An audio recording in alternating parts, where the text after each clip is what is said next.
మాజీ ముఖ్యమంత్రి BRS party అధ్యక్షుడు కేసీఆర్ రాజకీయాల నుంచి పూర్తిగా తప్పుకునే అవకాశాలు ఉన్నాయా? రాజకీయాలకు ఆయన గుడ్ బై చెప్పే ఛాన్సెస్ ఉన్నాయా? అనే దానిపైన ఇప్పుడు చాలా పెద్ద ఎత్తున చర్చ జరుగుతోంది. ఈ చర్చకు కారణం ఏంటంటే బీఆర్ఎస్ పార్టీ అంటే గతంలో 2001లో తెలంగాణ రాష్ట్ర సమితిగా ఆవిర్భవించిన కాలంలో ఆ పార్టీ వ్యవస్థాపకుల్లో ఒకరైన గాదె ఇన్నయ్య ఈ మధ్య ఒక ఇంటర్వ్యూలో చెప్పాడు.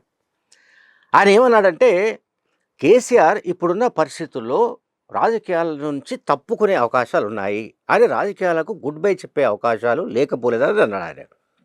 దానికైనా కొన్ని రీజన్స్ కూడా చెప్పాడు. ఒకటి అధికారం కోల్పోవడం, తర్వాత ఇంట బయట సమస్యలని చుట్టుముట్టడం, అనేక కేసులు ఆయనను చుట్టుముట్టడం, తర్వాత ఇంట్లో ఆధిపత్య పోరు అంటే కుటుంబ సభ్యుల్లోనే రాజకీయంగా ఆధిపత్య పోరు. కేసీఆర్, కేటీఆర్, హరీష్ రావు అట్లాగే కవిత, ఈ నలుగురి మధ్య నలుగుతున్న వ్యవహారాలు, నలుగురి మధ్య జరుగుతున్న ఒక అంతర్యుద్ధం, వీటన్నిటి నేపథ్యంలో అసలు రాజకీయాలపైనే మొత్తంగా కేసీఆర్కు విరక్తి పుడుతున్నట్టుగా, ఆయన రాజకీయాల పట్ల విరక్తి చెందుతున్నట్టుగా అనుమానాలు వ్యక్తమవుతున్నాయి. ఇది గాదె స్టేట్మెంట్ తర్వాత. కానీ కేసీఆర్ గురించి తెలిసిన వాళ్ళు, కేసీఆర్ గురించి బాగా స్టడీ చేసిన వాళ్ళు, కేసీఆర్తో కలిసి తిరిగిన వాళ్ళు, కేసీఆర్తో కలిసి రాజకీయాల్లో ఉన్నవాళ్ళు చాలామంది మాట్లాడుతున్నారు ఏమిటంటే కేసీఆర్ శరీరంలో రక్తం కాకుండా రాజకీయాలు ప్రవహిస్తుంటాయని చెప్తుంటారు. అంటే ఆయన రాజకీయం చేయకుండా, రాజకీయాలు నడపకుండా ఆయన ఒక్క క్షణం కూడా ఉండలేడు. ఆయన 2 నిమిషాలు మౌనంగా ఉన్నా, ఒక 5 నిమిషాలు మౌనంగా ఉన్నా, లేదా ఒక రోజంతా మౌనంగా ఉన్నా ఆయన ఏదో ఆలోచిస్తూనే ఉంటాడు. మైండ్లో సంథింగ్ చర్నింగ్ చేస్తూనే ఉంటాడు. ఎప్పుడూ రాజకీయాల గురించి ఆలోచిస్తుంటాడు. మళ్ళీ అధికారంలోకి ఎట్లా రావాలి, ఏ రకంగా రావాలి, ఎట్లా ఇప్పుడున్న ప్రభుత్వాన్ని దెబ్బ కొట్టాలి, రేవంత్ రెడ్డిని ఎట్లా ఓడించాలి, ఇటువంటి పథకాలన్నీ ఆయన మనస్సులోనే తిరుగుతుంటాయని కొంతమంది చెప్తున్నారు. అయితే ఇప్పుడు గాదైన కామెంట్స్ చెప్పాను నేను. అంటే ఆయన ఏమంటున్నాడంటే కేసీఆర్ చివరకు ఇప్పుడున్న పరిస్థితిలో మనం బతికి బట్ట కడితే చాలు. అంటే ఆరోగ్యపరంగా కూడా ఆయన కొన్ని సమస్యలు ఉన్నమాట నిజం. అవేంటో మనకెవరికి తెలియదు. అవి చిన్న చిన్న సమస్యలే కావచ్చు. కానీ తరచూ ఆయన ఏజీ హాస్పిటల్కో లేకపోతే యశోద హాస్పిటల్కో ఆయన రాకపోకలు సాగిస్తున్న విషయం మనకు తెలుసు. అంటే వైద్య పరీక్షల నిమిత్తం వచ్చి వెళ్తున్నాడు.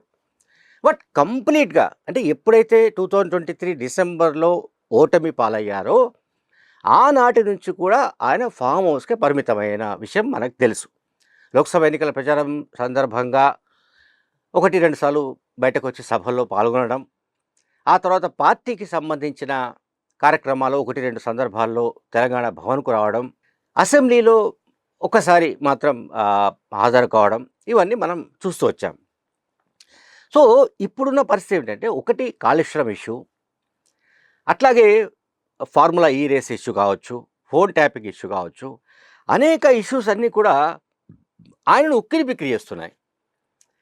కేసీఆర్ను ఉక్కిరి బిక్కిరి చేస్తున్న సమస్యల్లో వెలుపల నుంచి ఈ కేసులన్నీ ఒక ఎత్తు, ఇంట్లో కవిత లాంటి అంటే కవిత తన కన్న కూతురు కవిత పార్టీపై తిరుగుబాటు చేసే ధోరణిలో ఆమె ప్రవర్తన, అంటే పార్టీ పైనే ఆమె డైరెక్ట్గా అటాక్ చేసే పద్ధతి, పార్టీకి సమాంతరంగా లేదా పోటీగా ఆమె కార్యక్రమాలు నిర్వహించడం, తెలంగాణ జాగృతి పేరిట ఉద్యమాలు నిర్వహించడానికి ప్రయత్నించడం, బీసీ కార్డుతో ఆమె కార్యక్రమాలను నిర్వహించడం, ఇవన్నీ కూడా కేసీఆర్కు నచ్చని అంశాలు. కేసీఆర్కు నచ్చే అంశాలు ఏంటంటే కేసీఆర్ చెప్పిందే మిగతా వాళ్ళు వినాలి. కేసీఆర్కు ఎవరు సలహాలు ఇవ్వకూడదు, కేసీఆర్ని ఎవరు విమర్శించకూడదు. కేసీఆర్కున్న నైజం ఏంటంటే ఆయన ఆత్మవిమర్శ కూడా చేసుకోడు. ఆత్మవిమర్శ లేకపోతే ఆత్మ పరిశీలన లేకపోతే జరిగిన ఇష్యూస్ పైన కొంత రిపెంట్ కావడం, పశ్చాత్తాపడడం, ఇటువంటి ఏమి ఉండవు. కనుక రాజకీయాలకు ఆయన గుడ్ బై చెబుతారని ఎంతైతే బలంగా ఒక ప్రచారం జరుగుతోందో అంతే బలంగా ఆయన రాజకీయాలను వదిలిపెట్టే అవకాశం లేదనే సమాచారం కూడా అంతంత అంతే స్థాయిలో ఆ స్థాయిలోనే పెద్ద ఎత్తున కొనసాగుతోంది ఈ ప్రచారం. అయితే ఈ మధ్యకాలంలో మనం ఒకసారి ఆలోచిస్తే బీఆర్ఎస్ బీజేపీలో విలీనానికి సంబంధించిన చర్చ ఒకటి జరుగుతుంది. గడిచిన 2-3 నెలలుగా మనం గమనిస్తున్నాం. 2-3 నెలలు కాదు. ఏప్రిల్ 27న ఎలకతుర్తిలో పార్టీ రజతోత్సవ సభ తర్వాత మే మొదటి వారంలోనే కవిత రాసిన లేఖ లీక్ అయింది. ఆ లేఖలోని అంశాలకు సంబంధించి పార్టీ వైపు నుంచి ఆ లేఖ పైన పార్టీ వైపు నుంచి స్పష్టత లేదు. పార్టీ వైపు నుంచి పాలసీ ప్రకటన రాలేదు. And BJP MP CM Ramesh Kavitha చేసిన వ్యాఖ్యల వల్ల ఏర్పడిన ఏదైతే ఒక నిప్పు ఉందో దానికి అతను ఆజ్యం పోశాడు. ఎవరో BJP MP CM Ramesh. CM Ramesh ఆజ్యం పోసిన తర్వాత కూడా ఈ బీఆర్ఎస్ బీజేపీల మధ్య విలీనమా, పొత్తుంటుందా, లేకుంటే అవగాహన ఉంటుందా, లేదా మరేదైనా ఒడంబడిక కుదిరే అవకాశాలు ఉన్నాయా అనే దానిపైన పెద్ద ఎత్తున చర్చ జరుగుతోంది. అయితే దీనికి కేసీఆర్ మాత్రమే ఫుల్ స్టాప్ పెట్టగలడు. మరెవరితోనూ కూడా సాధ్యం కాదు.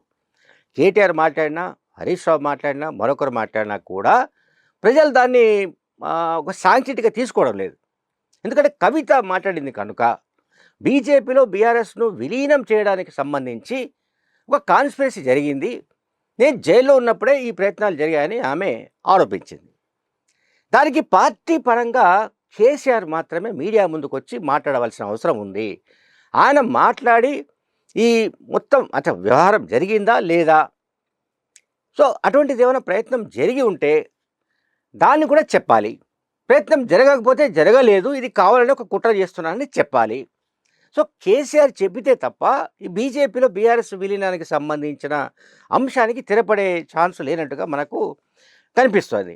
సో ఓవరాల్గా మనం గమనిస్తే ఒకవైపేమో కేసులు నేను చెప్పినట్టుగా చుట్టుముట్టడం కావచ్చు, ఉక్కిరిబిక్కిరి కావడం కావచ్చు, లేకపోతే కుటుంబ సభ్యుల నుంచి ఒత్తిళ్లు ఎదుర్కోవడం కావచ్చు, వీటన్నిటి కాంటెక్స్ట్లో ఈ రాజకీయాలు ఎందుకు ఈ రకంగా తయారైపోయాయి, పైగా అధికారంలో మనం రాలేకపోయాము, పార్లమెంట్ ఎలక్షన్స్లో ఖాతా తెరవలేకపోయాము, ఒక్క పార్లమెంటు ఎంపీ కూడా పార్లమెంటు ఒక్క లోక్సభ ఎన్నికలు ఒక్క ఎంపీ కూడా గెలవలేని ఒక దుస్థితి బీఆర్ఎస్ పార్టీకి ఏర్పడింది. సో ఈ మొత్తం రాజకీయ పరిణామాల దృష్ట్యా అట్లాగే ఓవైపు ముఖ్యమంత్రి రేవంత్ రెడ్డికి పాజిటివిటీ పెరుగుతోంది, అంటే ఆయన పట్ల సానుకూలత పెరుగుతోంది, ప్రజల్లో ఆయన పట్ల సానుకూలత పెరగడం, ఇంకొక వైపు అనేక రకాలుగా పార్టీ చిక్కుల్లో పడుతున్నట్టుగా కనిపించడం, కేటీఆర్ తాను అనుకున్నట్టుగా అంటే కేసీఆర్ అనుకున్న స్థాయిలో ఆయన నాయకత్వ ప్రతిభ ప్రదర్శించలేకపోవడం, వీటన్నిటి కారణంగా ఈ రాజకీయాలకే స్వస్తి చెప్తే ఎట్లా ఉంటుంది అని కేసీఆర్ ఆలోచిస్తున్నట్టుగా తెలుస్తోంది.